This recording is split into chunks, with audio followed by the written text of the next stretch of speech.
Chris here, and welcome to my channel.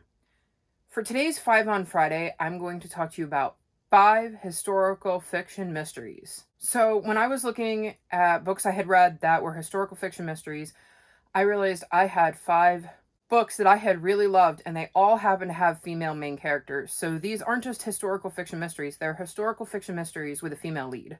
The first mystery I'm going to talk to you about is Stalking Jack the Ripper by Carrie Maniscalco. This is the first book in the Stalking Jack the Ripper series. These are YA historical fiction mysteries. In these books, we follow 17-year-old Audrey Rose. She really enjoys working with her uncle practicing forensic medicine. This leads to her helping her uncle solve crimes, and in the first book, they are trying to hunt down the killer known as Jack the Ripper. I really enjoyed this series. I liked getting to see Audrey Rose show her intelligence and kind of not back down, even though being interested in forensic medicine isn't considered ladylike or proper for someone like her. I really enjoy her banter with Thomas Cresswell, who is also studying with her uncle. I think it really adds to the first book. I think this is just a really interesting series, seeing a young woman kind of step out from what is expected of her and dive into something that really interests her, which is forensic medicine, and really give it her all. The second book I'm going to talk to you about is A Curious Beginning by Deanna Rayburn, and this is the first book in the Veronica Speedwell mystery series. In this series, we follow Veronica, who likes to hunt butterflies. In the first book, she buries her aunt, which leaves her all alone in the world, which doesn't bother Veronica as much as it might some other people because it leaves her free to travel the world hunting butterflies. Unfortunately, before she can leave on her travels, someone tries to abduct her. A German baron helps her thwart this attempt, and he seems to know more about why someone would want to abduct her in the first place. He hides her with his friend Stoker. Before they can get any answers from him, he is murdered. And so Stoker and Veronica are left trying to keep Veronica safe from the people who are trying to abduct her, while also trying to figure out why anybody would want to abduct Veronica in the first place. I really enjoy this series because Veronica is such a great protagonist. She basically poo-poos all of society's ideas for what women should act like. Like, she has absolutely no desire to conform to certain standards. Her and Stoker are an interesting combination.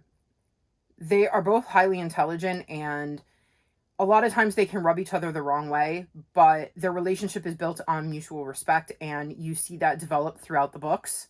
I also find their mysteries to be quite fascinating, and I like the thread that kind of runs throughout the entire series and kind of ties all of the books together because it's always kind of hovering there in the background of each of the stories. And I really think Veronica is, like I said, a kick-ass protagonist, and I love getting to read stories about her and get a glimpse into the way her mind works. The third book I'm going to talk to you about is A Study in Scarlet Women by Sherry Thomas. This is the first book in the Lady Sherlock series. This is a Sherlock Holmes retelling. In these books, we follow Charlotte Holmes, who solves mysteries under the assumed name Sherlock Holmes.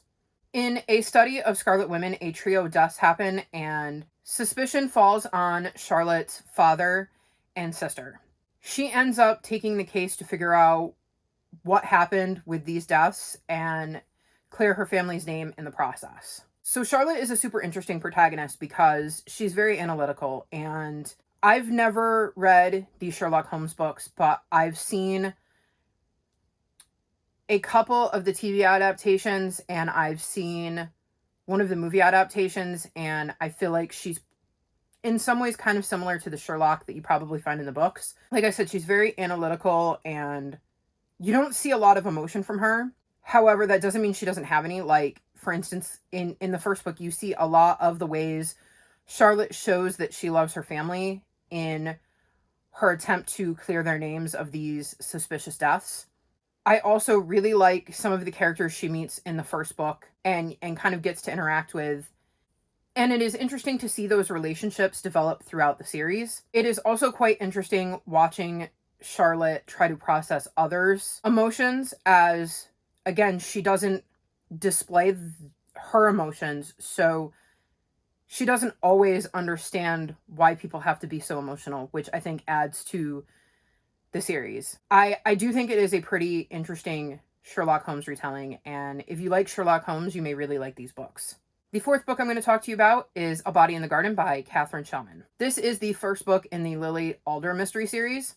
So A Body in the Garden is set in London in 1815. In this book, we follow Lily, who is recently widowed and is kind of making her way back into society. She goes to a friend's party and while in the garden overhears two men arguing, one of whom is trying to blackmail the other. Shortly after, she hears a shot and one of the men turns up dead. When Lily finds out that the police have been bribed not to investigate this murder, it really bothers her. So she decides to take up the case herself and solve this mystery.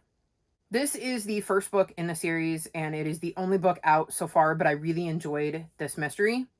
Like with the other books in the series, Lily is kind of skirting what is allowed when it comes to a woman of her stature, and it is very interesting to see how she goes about doing this. She also gets to interact with an old friend of the family that she's reconnected with, and he steps in to help her solve this murder, even though he believes she should just let it go as it would be safer for her.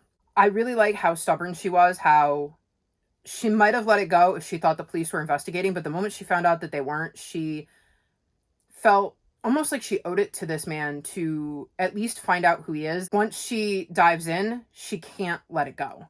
I am very curious to see what happens in the next book in the series, as this book left me wanting more time with Lily and her adventures. And the last book I'm going to talk to you about is A Murder Most Unladylike by Robin Stevens. This is a middle grade historical fiction mystery series. In this book, we follow two young girls, Daisy and Hazel, as they investigate murders. In A Murder Most Unladylike, Daisy and Hazel are at their boarding school and they have their own secret detective agency. Unfortunately, the biggest case they've had so far is to figure out what happened to a missing tie. Then one day, Hazel stumbles upon the body of one of her teachers. She goes to find help, but when they return to where she found the body, there's no sign that the body was ever there. The only person that believes her is Daisy, so her and Daisy take up the case to find out what happened to her teacher. I have really enjoyed this series. I have loved getting to see the girls grow throughout the series because there has been some definite growth on both of their parts throughout the books. Most of the mysteries so far have completely stumped me or had some sort of twist that I didn't see coming. I really enjoy seeing how Daisy and Hazel put together the pieces of the crimes they are investigating. I like that we get to see their case file. They keep notes on their cases with their suspects and possible motives and alibis, and I really think that adds to the novel because you kind of get to really see their thought process and how they have eliminated people or added to their suspicion and stuff. So I really think that adds to the book, especially considering it's middle grade. I think it really would help a middle grader keep track of all of the characters, and I really like that. My favorite things about these books really are the mysteries, though, because I think Robin Stevens does a great job of keeping you on your toes and keeping you guessing throughout the whole book.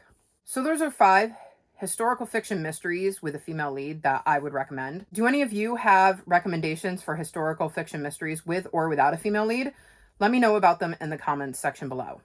If you've made it this far in the video, leave me a balloon emoji. Like this video and subscribe to my channel, and I'll talk to you next time. Bye!